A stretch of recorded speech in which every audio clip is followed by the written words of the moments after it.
Hello. So I didn't really have an idea for a video and I have to do laundry. So I thought you can do laundry with me. I'm just gonna talk about books and stuff. Let me pull you in closer.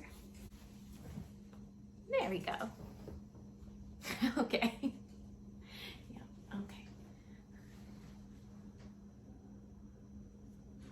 So I thought I would go through what I'm currently reading. I'm in not a reading slump, but just being a bit of a reading slut recently.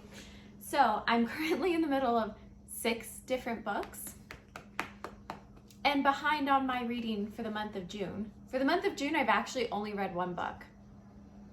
Actually, you can't see him, but he's being ridiculous.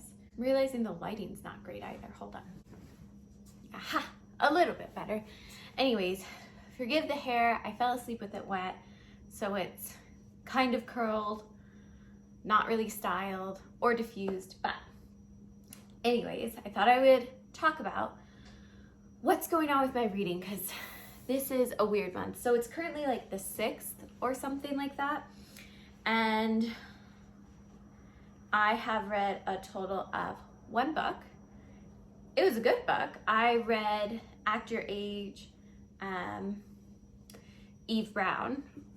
Really enjoyed it. But ever since then, I have basically stopped and started 4 books in 3 days.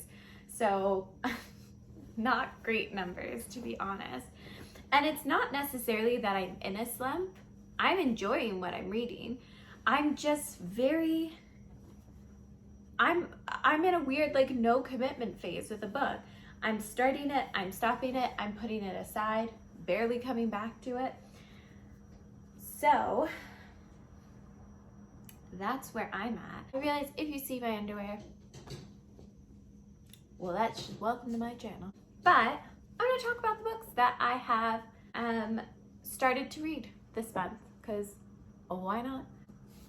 So I am reading The Pull of the Stars by Emma Donoghue. Currently The Crown of Gilded Bones is up because I was reading that last night. I don't know why, I just read it last month, so it really does not need a reread, but I'm reading The Pull of the Stars by Emma Donoghue. It is for I wanted to do a video centered around reading books about pandemics, basically. That sounds really masochistic, and I guess it is, but I read Wilder Girls unintentionally when the pandemic started, and it really freaked me out. So I bought Pull of the Stars, Station 11, and what is it called? The Plague, I think, by Canvas? I can't remember. So I'm about 40% of the way through Pull of the Stars. I was really going great with that for a while, and then I just got into this mood where I really didn't want to use my e-reader. So then I picked Persuasion back up by Jane Austen and read another 20 or so pages, really enjoying it, but at the same time, it's a reread. So there's only so enraptured I can get with it, and it's more of a comfort book, so it wasn't holding my attention the way I want my attention to be held, like edge of my seat, really excited for whatever book that I'm reading, and I wasn't getting that from it. So I decided I was in a very contemporary mood, which doesn't happen all the time. It used to be a big genre that I did read a lot, kind of lit fic, heavier works of fiction. Anywho, so I decided I wanted some heavier works of fiction. I just wanted to cry, basically, which, like, we don't have time to unpack. And I started Mayflies by Andrew O'Hagan. And I'm actually really enjoying this. I picked it back up again last night. I read 20 pages when I first picked it up at lunch at work, and then I read another 10 pages last night. Anyways, so I started Mayflies. It seems to just be centered around this young man and his friendship with someone named Tully, and I'm really enjoying it thus far. I like the narrative. I like the general premise of it, which is just like about friendship and how impactful a friend can be to you. So probably not a great synopsis, but again, I'm only 30 pages in, so more on that to come. And then I got further in Norwegian Wood, and now I'm a little bit confused exactly what this is about. So I thought this is Theo? So I thought this was going to be a love story about two people, but now we have the stakes kind of got raised where someone decides to unlive themselves. So a little bit of a trigger warning there, because it happens quite suddenly and very, very abruptly. So I get the authorial intent in that because it was very jarring, but definitely a little bit of a trigger warning because it certainly caught me by surprise and was not nice to read about. But like with any Murakami, the man knows how to write. He keeps me interested. And then of course I'm still reading War and Peace and Rhythm of War by Tolstoy and Sanderson respectively. I just really like, I don't know what I'm in the mood for, and I think I just keep picking up books hoping the next book will be the genre I've been waiting to pick up, but I'm not sure what that genre is, so I just keep on picking up different books from different genres, hoping that'll be the one, and it's not. So then it just leaves me in the middle of all of these books that I'm enjoying, but not like fully captured by any of them. Jeremy, now it's you. What's wrong with everyone? Oh, now here we go.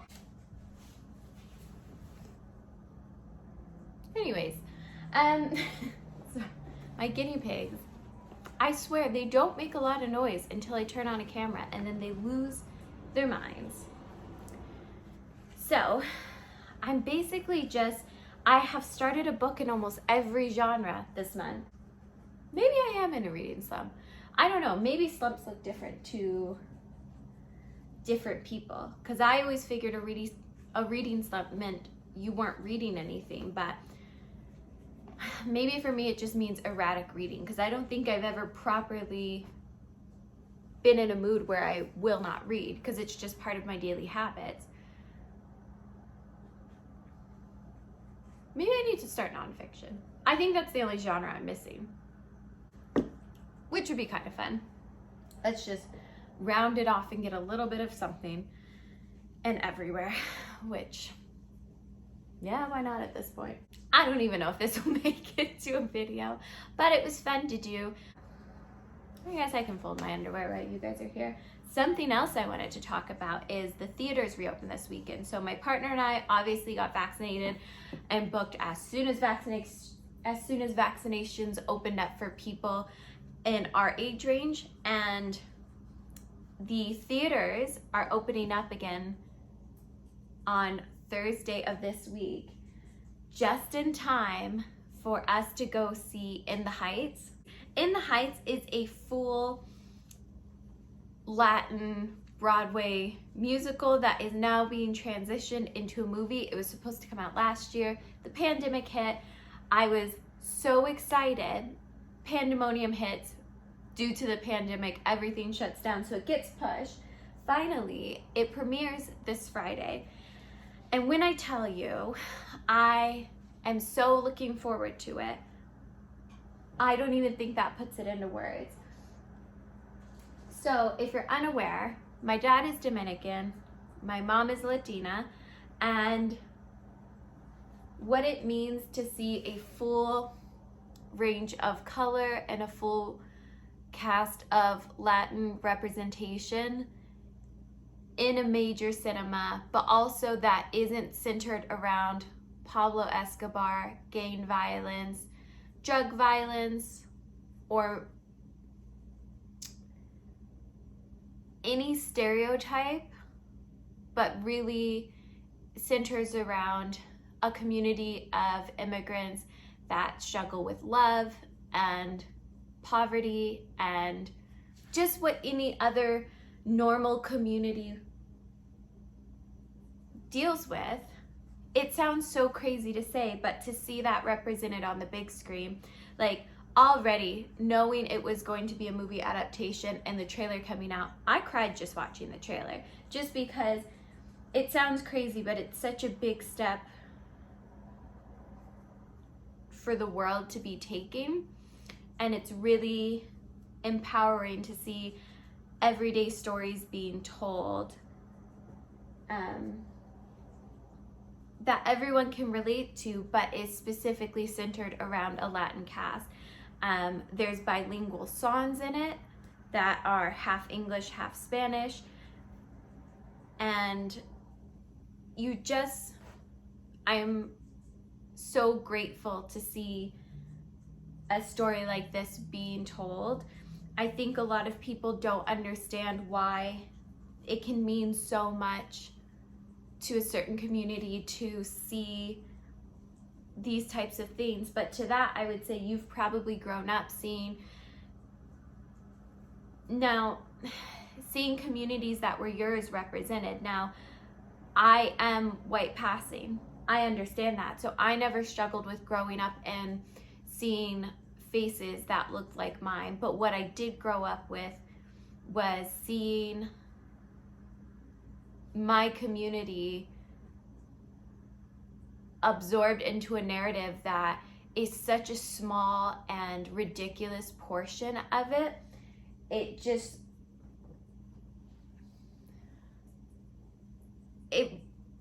What happened was the appropriation of our culture in the media was so reliant on a violent facet of it, and the stereotype did absolutely nothing for those growing up wanting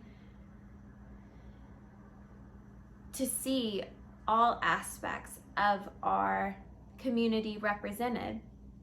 And while I have darker skinned brothers that grew up not seeing people that looked like them, to know that at some point we will have kids that will have the opportunity to see in Disney shows, in Disney movies, in regular movies, a wide swath of cast that showcases all colors of a community. It showcases all facets of a community, not just the bad. It makes me feel so lucky to be born in this time, and so grateful to be part of a generation that has helped propel and normalize other communities that are not Eurocentralized. I hope that makes sense. I recognize that I am lucky to have the ability to be white passing and to see people that looked like me, to watch a show like Lizzie McGuire and be able to dress like her or dress up as her, and all of that very easily accessible on a surface level. But I will say it complicates it, because at the end of the day, I'm not white, and clearly if you look at my hair or the very physicality of me having like larger hips, smaller waist, and no matter whatever diet or exercise or whatever I do, I'm going to have a certain frame that doesn't fit inside a certain stereotype, because it's not my normalization. That's not how I'm built, what I look like, or anything like that. So it's a bit of a double-edged sword. And to see in the Heights being adapted, and there's darker skin, there's lighter skin representation, there's curvier bodies. They're really just embracing all facets of the Latin community. And it's just so exciting to see. Plus, I love Anthony Ramos. Like, I love him. I think he's so cute. So obviously I would have gone just for that, but it's really exciting to see these steps being made, and that's just like a small blip of what it means to me.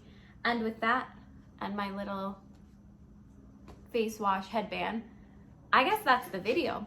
That's like the biggest update to my life, is like there's a Latin movie coming out. I can't wait to support it. I'm very excited about it. I'll force my partner to listen to the soundtrack a bunch. Maybe force a bunch of my friends to go, but so excited. So with that, my laundry's all folded. These are just being hung. Everything else just needs to be put away. Thanks for hanging out with me while I do laundry. It's a relatively boring activity. Normally I FaceTime friends, but again, everybody's at work. So to you guys, I bid adieu, and Alfie's right here. Happy y'all hung out with us. And I will see you guys in my next video.